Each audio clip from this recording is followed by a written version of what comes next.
ഗാസയിൽ വെടിനിർത്തൽ കരാർ പ്രതിസന്ധിയിലായതിനു പിന്നാലെ തുർക്കിയിൽ തിങ്കളാഴ്ച ഒരു നിർണായക ചർച്ച നടക്കുന്നുണ്ട്. ഏതാനും മുസ്ലിം രാഷ്ട്രങ്ങളുടെ വിദേശകാര്യ മന്ത്രിമാരാണ് ഇസ്താംബൂളിൽ യോഗം ചേരുന്നത്. ഗാസ ഒന്നാം ഘട്ട വെടിനിർത്തലിന്റെ ഭാവി, രണ്ടാം ഘട്ട പദ്ധതി നടപ്പാക്കുന്നതിനെ കുറിച്ചുള്ള ചർച്ചകളും തിങ്കളാഴ്ച ഈ ലോകരാഷ്ട്ര നേതാക്കൾക്കിടയിൽ നടക്കും. ഗാസയിൽ വെടിനിർത്തൽ പ്രഖ്യാപിക്കപ്പെട്ട ശേഷവും ഇസ്രായേൽ നിരന്തരം ആക്രമണം നടത്തുന്ന സാഹചര്യത്തിൽ വെടിനിർത്തൽ കരാറിന്റെ ഭാവിയെക്കുറിച്ച് ഈ ലോകരാഷ്ട്ര നേതാക്കൾക്ക് ആശങ്കയുണ്ട്. അതുകൊണ്ട് തന്നെയാണ് സെപ്റ്റംബറിൽ ഡൊണാൾഡ് ട്രംപുമായി നടന്ന കൂടിക്കാഴ്ചയിൽ പങ്കെടുത്ത രാജ്യങ്ങളിലെ വിദേശകാര്യ മന്ത്രിമാർ തന്നെ വീണ്ടും തുർക്കിയിൽ സന്ധിക്കാൻ തീരുമാനിച്ചത്.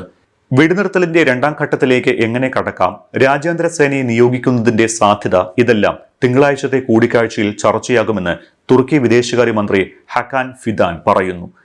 തുർക്കി, Qatar, Saudi Arabia, Egypt, UAE, Jordan, Pakistan, Indonesia എന്നീ രാജ്യങ്ങളാണ് സെപ്റ്റംബറിൽ ന്യൂയോർക്കിൽ ട്രംപുമായുള്ള ചർച്ചയിൽ പങ്കെടുത്തിരുന്നത്.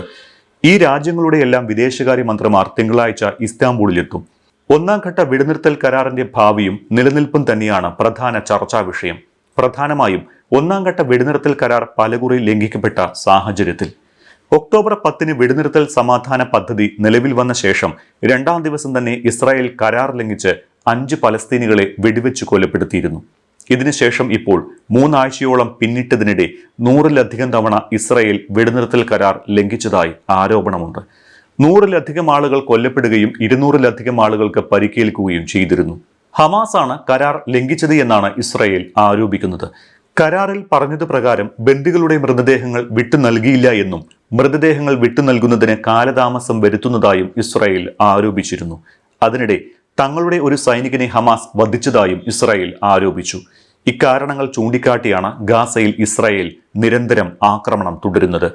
കഴിഞ്ഞ ദിവസവും തെക്കൻ ഗാസയിലും ഗാസ സിറ്റിയിലും ഖാൻ യൂനിസിലും അടക്കം 10ഓളം തവണ ഇസ്രായേൽ വ്യോമാക്രമണം നടത്തി. ഈ ആക്രമണങ്ങളിൽ 3 പലസ്തീനികൾ കൊല്ലപ്പെടുകയും ചെയ്തു.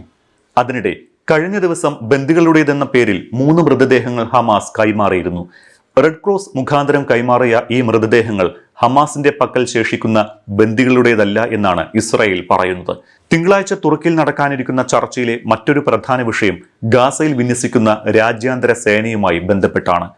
രാജ്യാന്തര സേനയെ ഗാസയിൽ നിയോഗിക്കുന്നത് സംബന്ധിച്ച് ചർച്ച ചെയ്യണമെന്ന് തുർക്കി വിദേശകാര്യമന്ത്രി ഹക്കാൻ ഫിദാൻ പറയുന്നു. എന്നാൽ രാജ്യാന്തര സേനയുടെ ഭാഗമായി തുർക്കി സേനയെ അനുവദിക്കില്ല എന്ന് ഇസ്രായേൽ പ്രധാനമന്ത്രി ബെഞ്ചമിൻ നെതന്യാഹു നേരത്തെ വ്യക്തമാക്കിയിട്ടുണ്ട്. US വൈസ് പ്രസിഡന്റ് JD വാൻസുമായി 22-ന് നടത്തിയ കൂടിക്കാഴ്ചയിലാണ് നെതന്യാഹു നിലപാട് വ്യക്തമാക്കിയിരിക്കുന്നത്.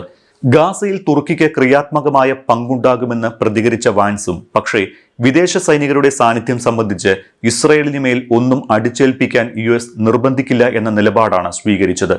വെടിനിർത്തൽ കരാർ ഒപ്പിടുന്ന സമയത്ത് പ്രധാനമായി മുന്നോട്ട് വെച്ച വ്യവസ്ഥ ഗാസയിലേക്ക് സഹായങ്ങൾ എത്തിക്കുക എന്നതായിരുന്നു. എന്നാൽ വെടിനിർത്തൽ നിലവിൽ വന്ന ശേഷം ഇതുവരെ പ്രതിദിനം 145 ട്രക്കുകളാണ് ഗാസയിലെത്തുന്നത്. ഇത് കരാറിൽ വാഗ്ദാനം ചെയ്തതിന്റെ 24% മാത്രമാണ്.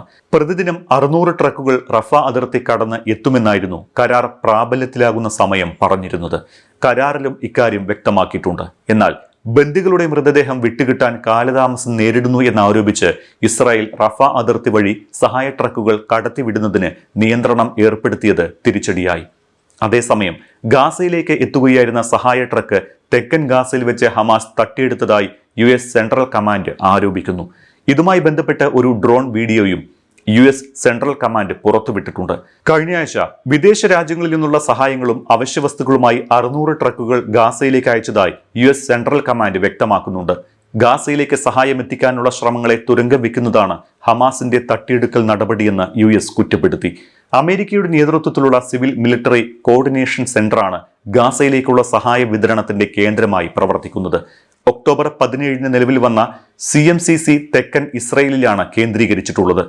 അതേസമയം ഐക്യരാഷ്ട്രസഭയുടെ പ്രോജക്ട് സർവീസ് ഓഫീസ് ഓഗസ്റ്റിൽ പുറത്തുവിട്ട റിപ്പോർട്ട് പ്രകാരം ഗാസ മുനമ്പിലേക്ക് അയച്ച സഹായ ട്രക്കുകൾ പലതും പലസ്തീനിയൻ അതിർത്തിക്കുള്ളിൽ തട്ടിയെടുക്കപ്പെട്ടിട്ടുണ്ട്.